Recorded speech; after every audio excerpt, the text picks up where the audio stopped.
li Lishua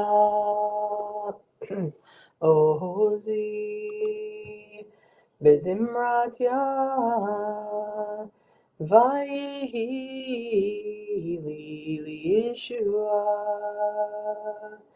Ozi Bezimratya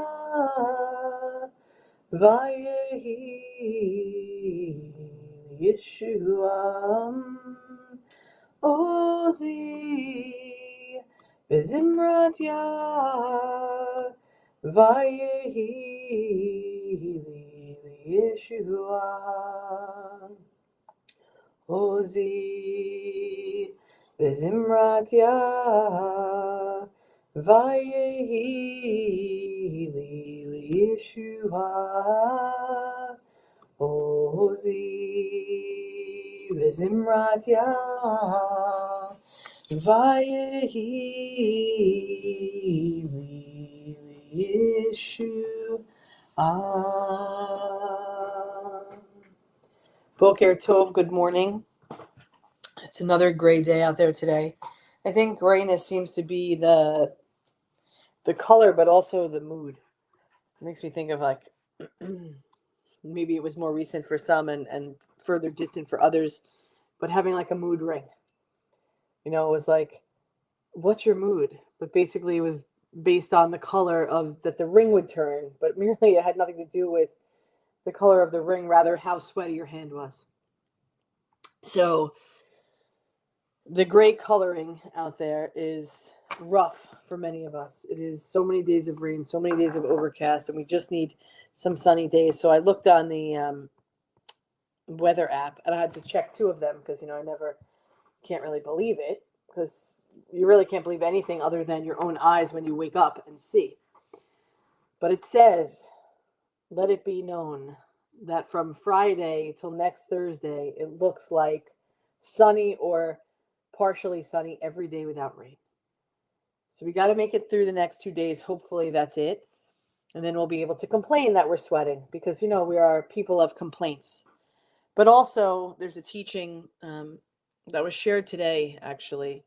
It's a teaching by Rabbi Jonathan Sachs of blessed memory that reminds us of there's no end to the story, right? We can't just say, oh, it's going to rain every day and that's it. That's how life is going to be.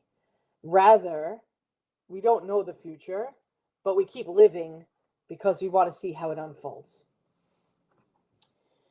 And he said that's how the Jewish people invented hope. For Judaism is a sustained struggle against the world that is in the name of the world that could be, but it's not just there yet. One of the formative moments in history of Judaism or the Jewish people came in the encounter between Moses and God at the scene of the burning bush. Moses asked God, what name should I use when I speak of you or when people ask of you? And God replies in a phrase that we know, or maybe we're learning it for the first time, that says, Yeh Asher Yeh, which translates usually for non-Jews or just regular plain old translation to something that says, I am what, or I am who, or that I am. Some say it is, I am, that is who I am, or I am the one who is. But there's differences, even though those all sound similar, there's differences in the significance of mistranslation. There's also, of course, significance in accurate translation, as we know. The phrase literally means, I will be what I'll be. Meaning, God's name belongs to the future.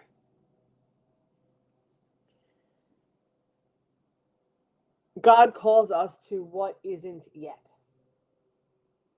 If we fail to understand this, then we miss what makes Judaism exactly unique, different from the others.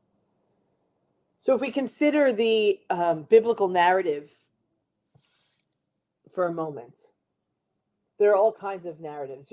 There are the ones that have this perfect storyline and this perfect ending, and etc. But there are many kinds of narratives, but they all have one thing in common. That is a sense of an ending, regardless of what kind it is. They reach closure. Happily ever after, death and defeat, tragedies, but they all have a beginning and an end, and that's what makes it a story.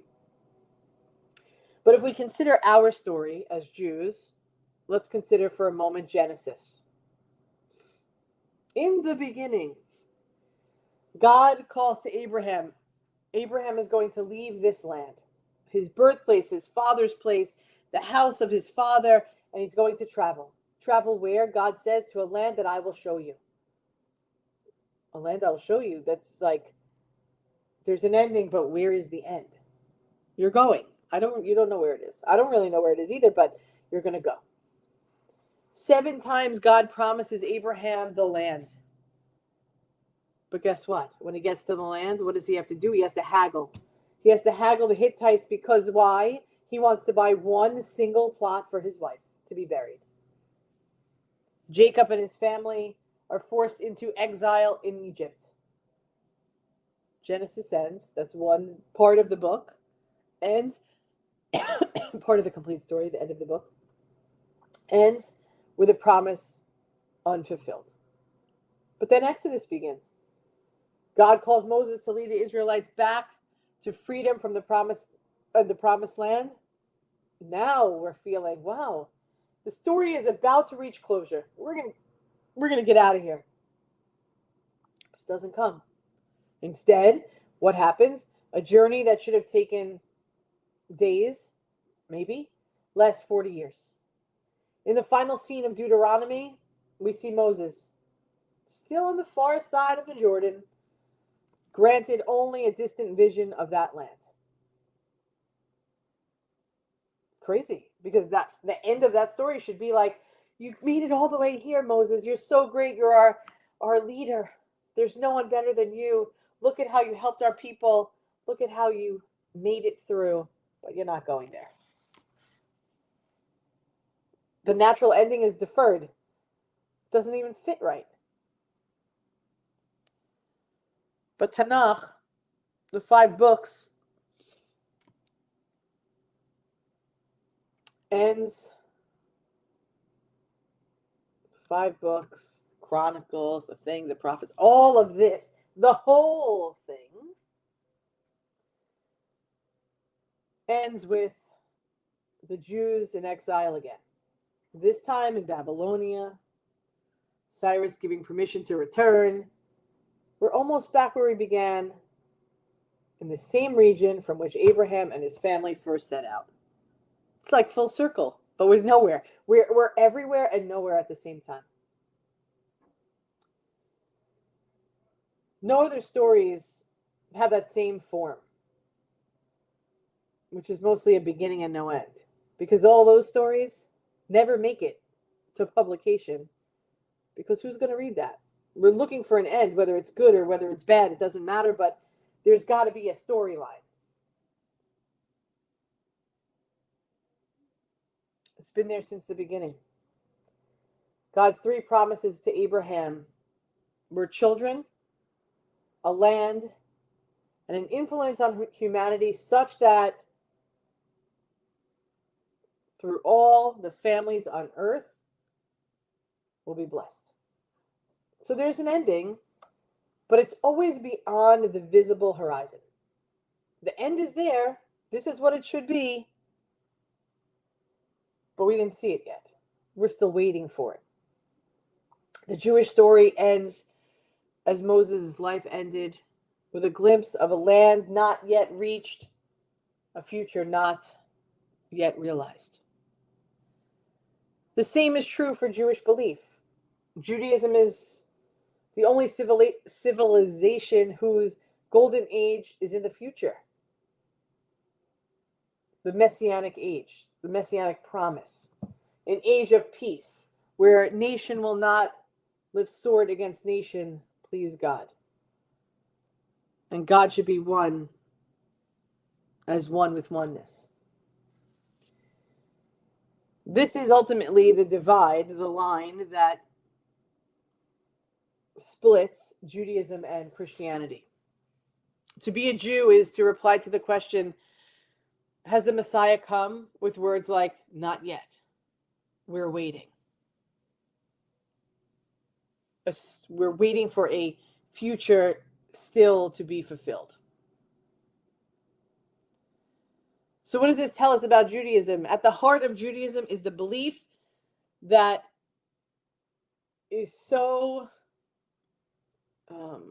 fundamental, yet we take it for granted. It's anything but self-evident. It's been challenged over and over, really more so than today. It is the belief in human freedom. We are what we choose to be. Society is what we choose to make it. The future is open. There's nothing inevitable in the affairs of humankind. Now, that is hard, and that is also often taken for granted, because we all fall into that pit, which is we do have free will. We do have free choice. We do have the ability to change. We have the ability to see society in ways that maybe another doesn't see it, but we get sucked into what is the regular norm of society. But we all have one thing in common, which is the future is open, regardless of those that want to shut us down, annihilate us, wipe us from the map. Because there is nothing inevitable in the affairs of humankind. We don't know. We don't know.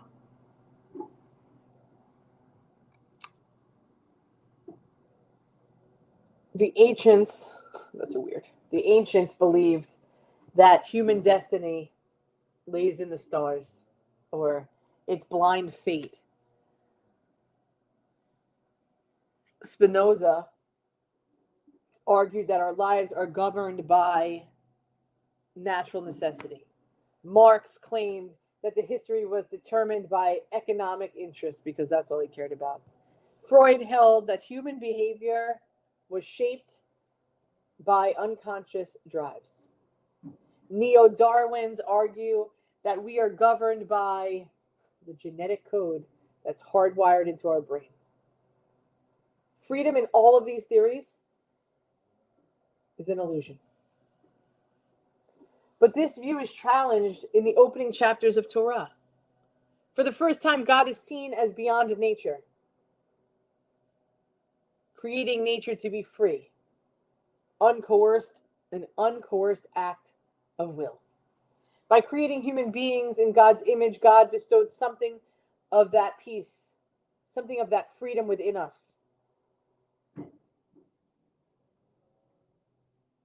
Alone among created life form. We are too capable of being creative. The biblical narrative, Torah, is an ongoing drama of human freedom. There is tragedy bound up in the beginning. Adam and Eve, Cain, they abused their freedom. That is then repeated on a global scale by the generation of the flood. Why did God destroy the world, the earth, the people, the things that were here in the story of Noah prior to it? Why? Because, well, we needed to be flooded away to rebuild. Or what about the builders of Babel? The story of the Tower of Babel. People use their freedoms to transgress the boundaries or deprive others of freedom. So a new beginning needed to happen. So we restart.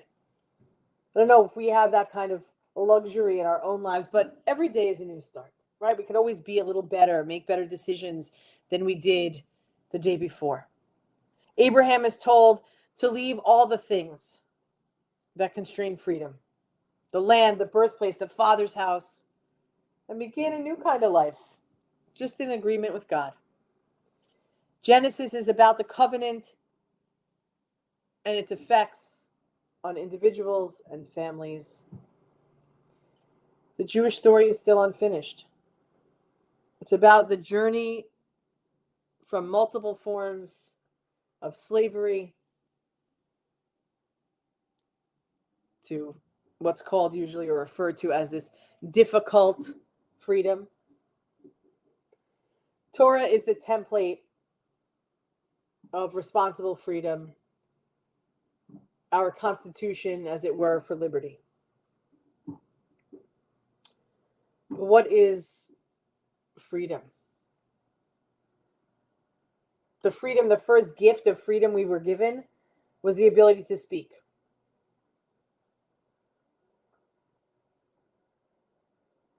There's no one form of tongue, of language.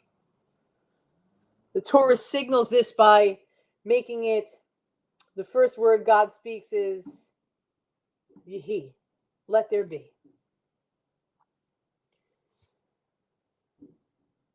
Even though there is other communication amongst primates, and we know that dolphins, just ask Ellis, that dolphins can speak to each other and so can bees, this kind of thing.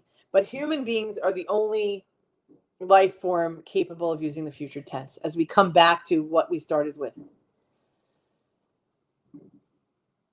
If we're free, the future is open, but it's dependent on us. We know the beginning of the story. We read it every year. We know it. We teach it. We learn it. We think about it. We grapple with it. We believe the story. We don't believe the story, whatever it is. But we remind ourselves that we can know the beginning of the story, but we don't know the end. That is why God tells Moses that God's name is, I will be what I will be. Whatever that is. You too will be, I too will be, whatever it will be. Because I don't know what's going to be in the future, but I know that I'm here in the present. Judaism is a place of hope.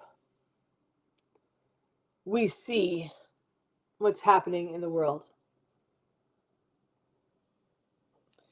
It's no accident that so many Jews are economists fighting poverty, or doctors fighting disease, or lawyers fighting injustice, or educators fighting for the rights and safety and security and education of the youth.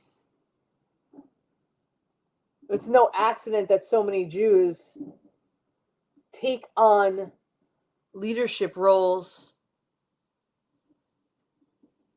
but also are okay being in the crowd to make a difference in the world.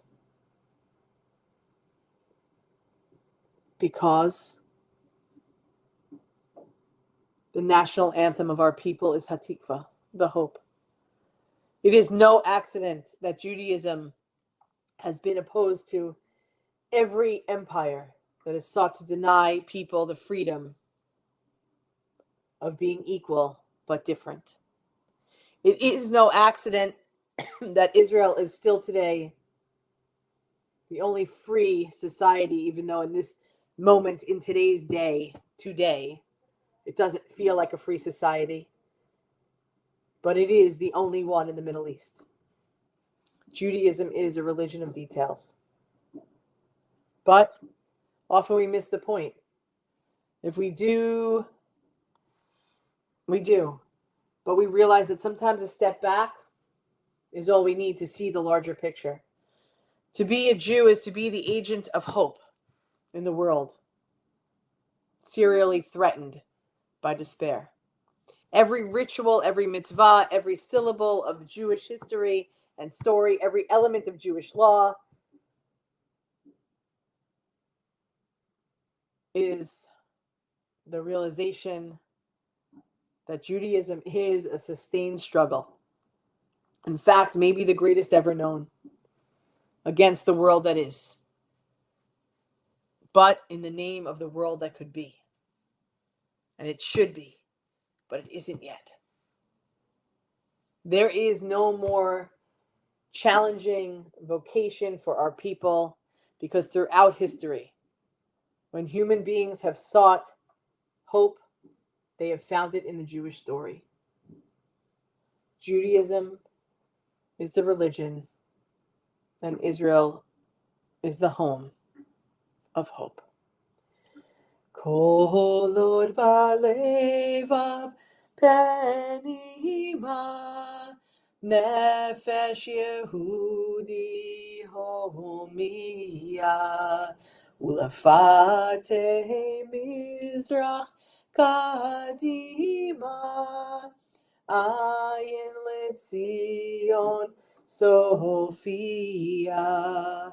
Od lovta tikvateinu, hatikva bat shnot alpayim, liotam chofshi be'artzeinu eretz Zion Yerushalayim, liotam chofshi Be'artzeinu eretz Zion Yerushalayim, liotam chofshi be'artzeinu eretz Zion Yerushalayim. Jennifer, it's funny that you should say that because it just happened to me also. Linda, Suze, happy birthday. Lita, Bet, Elisa. Jennifer, thank you for being here. For those that didn't check in, who will watch later on, we're grateful that you are here. Am Yisrael Chai. The Jewish people will live. Let us continue to lift up tradition and love. Good morning, Jane. Have a great day, everybody. Am Yisrael Chai. We'll see you back here tomorrow morning at 9:30. Thank you. Have a great day.